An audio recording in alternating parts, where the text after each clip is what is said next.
O que nós podemos aprender com a vida de Jacó? A vida de Jacó começou com uma luta. Como um gêmeo no útero de Esaú, ele brigou por posição e nasceu segurando o calcanhar de seu irmão. O nome de Jacó é traduzido como ele engana. Quando sua mãe, Rebeca, perguntou a Deus durante sua gravidez o que estava acontecendo com ela, Deus lhe disse que havia duas nações dentro do seu ventre que se dividiriam. Um seria mais forte do que o outro e o mais velho serviria o mais novo. Vemos isso em Gênesis capítulo 25, no versos 23. Jacó e Esaú cresceram juntos, vivendo uma vida nômade. Esaú tornou-se um bom caçador e adorava estar no campo, enquanto Jacó, porém, homem pacato, habitava em tendas. Esaú, sendo um caçador, era o favorito de seu pai, pois Isaque amava a caça selvagem que Esaú trazia para casa, enquanto Jacó era favorecido por sua mãe.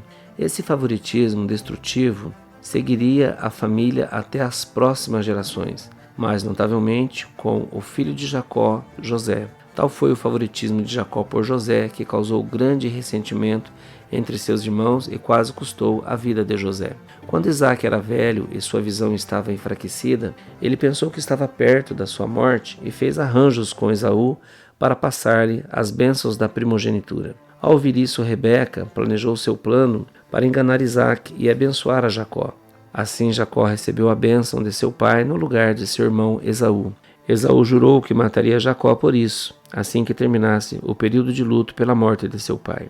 No entanto, Rebeca se deu conta do plano de Esaú e advertiu Jacó. Rebeca também disse a Isaque que Jacó deveria encontrar uma esposa dentre seu próprio povo. Então Isaque enviou Jacó ao seu tio Labão, o qual vivia em um lar ancestral de Harã. Durante a jornada de Jacó, ele teve um sonho de uma escada para o céu, com Deus no topo e anjos subindo e descendo. Essa imagem é espelhada nas palavras de Jesus ao seu discípulo Natanael. Deus deu a Jacó a certeza de sua presença e reiterou sua promessa a Abraão. Como resultado dessa experiência, Jacó renomeou o lugar de Betel, que significa casa de Deus, e jurou servir ao Senhor. Depois que Jacó se estabeleceu em Harã, Labão ofereceu-lhe um pagamento pelo trabalho que vinha fazendo como pastor de seus rebanhos. Jacó se ofereceu para trabalhar para Labão por 7 anos em troca da filha de Labão, Raquel, a quem ele amava. No entanto, Jacó descobriu que seu tio Labão podia ser tão enganador quanto ele. Na noite de núpcias de Jacó, Labão substituiu Raquel por sua filha mais velha, Lia. No entanto, Labão concordou em também dar Raquel a Jacó, desde que Jacó terminasse a semana de casamento com Lia, antes de tomar Raquel como esposa e depois trabalhasse mais 7 anos para ele. Jacó concordou com este plano, pois amava Raquel. Embora ambas as mulheres permanecessem esposas de Jacó, Jacó amava mais a Raquel do que Lia. Isso foi uma fonte de contínuos conflitos. Enquanto Raquel permaneceu estéril, Lia deu à luz o filho primogênito de Jacó, Ruben. Então seguiu-se o nascimento de mais 11 filhos de Lia, Raquel e suas 2 servas. Esses filhos seriam os progenitores das 12 tribos de Israel. Após o nascimento de José, primeiro filho de Raquel e 11º de Jacó, Jacó pediu que Labão o mandasse de volta para sua terra natal. Labão pediu que Jacó permanecesse, dizendo-lhe para nomear seu salário. Para fazer seus próprios rebanhos, Jacó pediu apenas pelas ovelhas e cabras salpicadas e malhadas de todos os rebanhos de Labão. Não está claro como isso aconteceu, mas Jacó colocou galhos listrados na frente dos rebanhos quando eles acasalaram, e isso resultou em descendentes salpicados e malhados que ele podia reivindicar para si mesmo. Jacó fez isso somente com os animais fortes, para que seus rebanhos ficassem fortes, enquanto Labão tinha rebanhos fracos. Jacó reconheceu que a atitude dos filhos de Labão e do próprio Labão em relação a ele havia mudado. Foi então que Deus ordenou que Jacó voltasse para a terra de seus pais, acompanhado por sua promessa: eu serei contigo. Promessa que Deus havia feito em Gênesis 31, versículo 3. Jacó partiu de Harã, levando consigo suas esposas e filhos e todos os vastos rebanhos que acumulara. Quando Labão ficou sabendo, Labão perguntou a Jacó por que ele havia saído secretamente e falou de seu poder de prejudicar Jacó. Ele também acusou Jacó de roubar seus ídolos domésticos. Continuando o legado de engano, Raquel, que havia tomado os ídolos sem o conhecimento de Jacó, escondeu-os de seu pai durante a sua busca. Labão e Jacó acabaram se separando depois que fizeram um juramento de não invadir as terras um do outro. Em seguida, Jacó teve que enfrentar o seu irmão Esaú. Jacó enviou mensageiros à frente com presentes, instruindo-os a contar a Esaú que ele estava vindo em seguida. Os mensageiros retornaram a Jacó, dizendo que Esaú estava vindo ao seu encontro com 400 homens.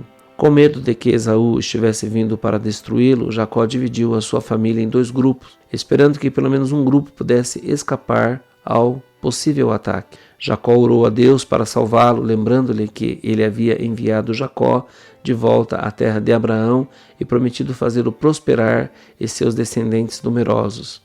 Jacó selecionou mais presentes para Esaú, os quais ele enviou adiante e de pouco em pouco com seus servos, esperando pacificar Esaú. Naquela noite Jacó enviou suas esposas e filhos para longe dele também. Enquanto sozinho no meio da noite e com medo de perder a sua vida, Jacó lutou com um homem que mais tarde ficou sabendo que era uma teofania. Teofania é a manifestação de Deus em forma humana. O homem tocou o quadril de Jacó, deslocando a junta da coxa, mas no dia seguinte Jacó ainda se recusou a deixar o homem ir. Ele pediu uma bênção e foi dito: já não te chamará Jacó, e sim Israel, pois como príncipe lutaste com Deus e com os homens e prevaleceste. Jacó perguntou ao homem seu nome e então entendeu que ele era Deus. Jacó nomeou o lugar de Peniel, reconhecendo que tinha visto Deus e mesmo assim Deus havia poupado a sua vida. Esta luta e mudança de nome marcaram um novo começo para Jacó. Após o encontro de Jacó com seu irmão Esaú, sua família se mudaram de Betel para Éder. No caminho, Raquel deu à luz o segundo filho, o 12º de Jacó, Benjamim. Raquel morreu no parto.